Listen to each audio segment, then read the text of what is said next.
Hi everybody. I was sitting here cooking dinner and I am just famished. And I really like pork chops. I really do. But I don't think I've ever been hungry enough to eat an entire pig. Have you ever been hungry enough to eat an entire pig? Yeah. So I was wondering, I was thinking about the big bad wolf. And how in the world did he eat an entire family of three whole pigs he ate? So I picked up one of my favorite books, and this particular book I enjoy because it tells me some things that I wanted to know about that big bad wolf. And what better way to learn about the big bad wolf than to talk to the big bad wolf himself? So, my favorite book, and I'd like to share it with you guys, is The True Story of the Three Little Pigs, as told by A. Wolf. So this is a story from the perspective of the big bad wolf. I'd like to share it with you guys. You've got a minute?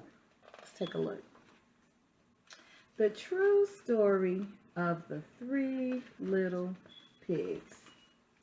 Everybody knows the story of the three little pigs, or at least they think they do. But I'll let you in on a secret. Nobody knows the real story because nobody has ever heard my side of the story. I'm the wolf, Alexander T. Wolf. You can call me Al. I don't know how this whole big bad wolf thing got started, but it's all wrong. Maybe it's because of our diet. Hey, it's not my fault wolves eat cute little animals like bunnies and sheep and pigs. That's just the way we are. If cheeseburgers were cute, folks would probably think you were big and bad too. Look at this cheeseburger he's showing us. What do you see there? I see rabbit ears and I see a mouse tail and I see some little hands down there. Look at that cheeseburger. Strange little burger, huh?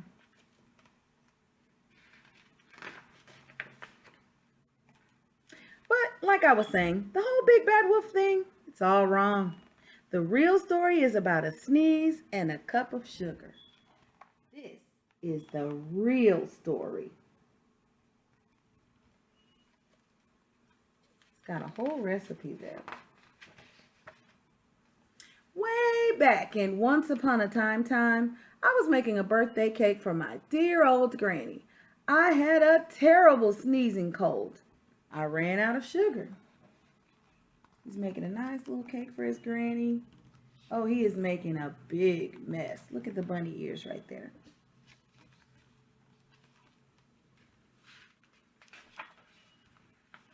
So, I walked down the street to ask my neighbor for a cup of sugar. Now, this neighbor was a pig. He wasn't too bright either. He had built his whole house out of straw. Can you believe it? I mean, who in his right mind would build a house out of straw? Does that sound familiar? Straw house.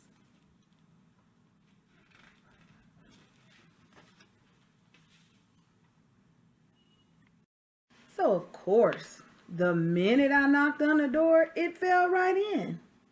I didn't want to just walk into somebody else's house, so I called, little pig, are you in?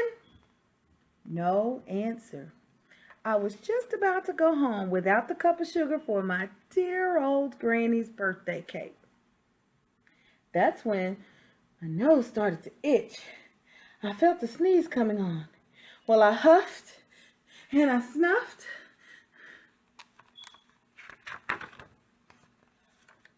And I sneezed a great sneeze.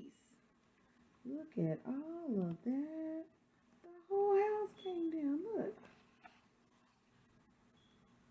I like these drawings.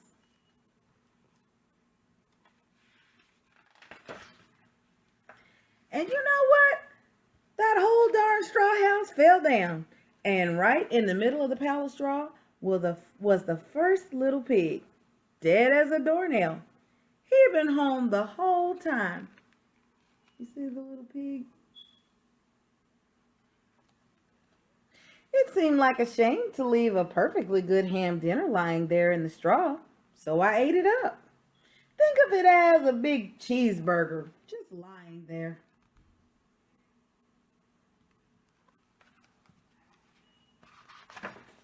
I was feeling a little better, but I still didn't have my cup of sugar. So I went to the next neighbor's house. This neighbor was the first little pig's brother. He was a little smarter, but not much. He had built his house of sticks. I rang the bell on the stick house. Nobody answered. I called, Mr. Pig, Mr. Pig, are you in? He yelled back, Go away, Wolf. You can't come in. I'm shaving the hairs on my chinny chin chin. It's kind of rude, huh? I had just grabbed the doorknob when I felt another sneeze coming on. I huffed and I snuffed and I tried to cover my mouth, but I sneezed a great sneeze. He's making the hot chew face. And you're not going to believe it, but this guy's house fell down too, just like his brother. Well, when the dust cleared, there was a second little pig, dead as a doornail. Wolf's honor. See him sticking out there? There's another little piggy.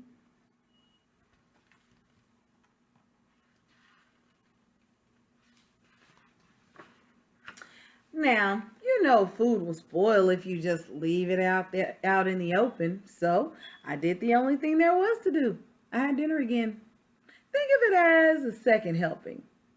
I was getting awfully full, but my cold was feeling a little better. And I still didn't have that cup of sugar for my dear old granny's birthday cake. So I went to the next house.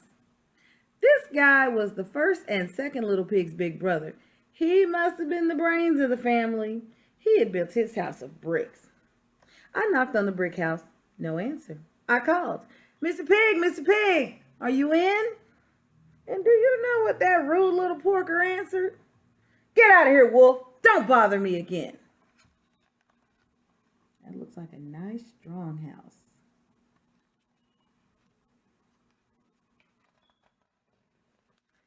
Talk about impolite. He probably had a whole sack full of sugar.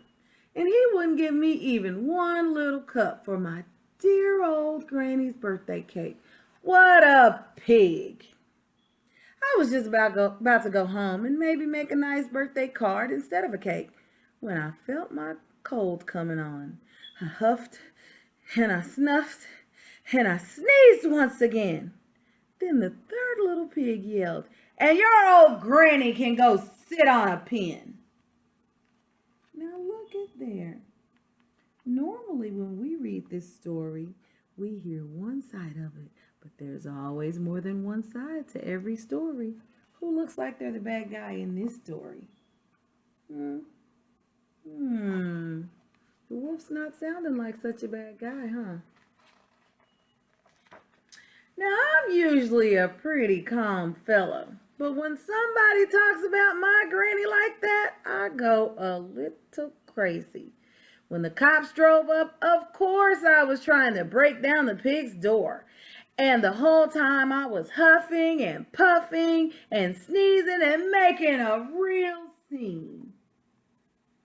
Look, he's there. He's having a big old fit. See all the pig reporters and the microphones?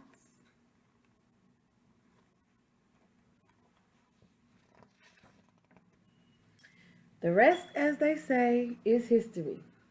The news reporter found out about the two pigs I had for dinner.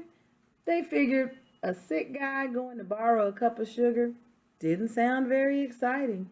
So they jazzed up the story with all of that huff and puff and blow your house down. And they made me the big bad wolf. That's it, the real story. I was framed. See that? Big bad wolf.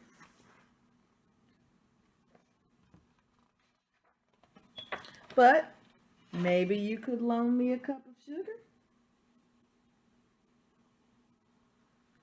That was a really good story. I really enjoy that story, and I'm glad you guys took the time to listen to me. I would suggest that you always get more than one side of the story because everything you hear from one person isn't always the same as you're going to hear from the second person. That's what my mom always tells me. There's more than one side to every story. Thank you guys for taking the time to listen to me. I hope you enjoyed the book. Let me know if you have any questions or you'd like to come borrow my book sometime. I'd love to share with you. Have a great day.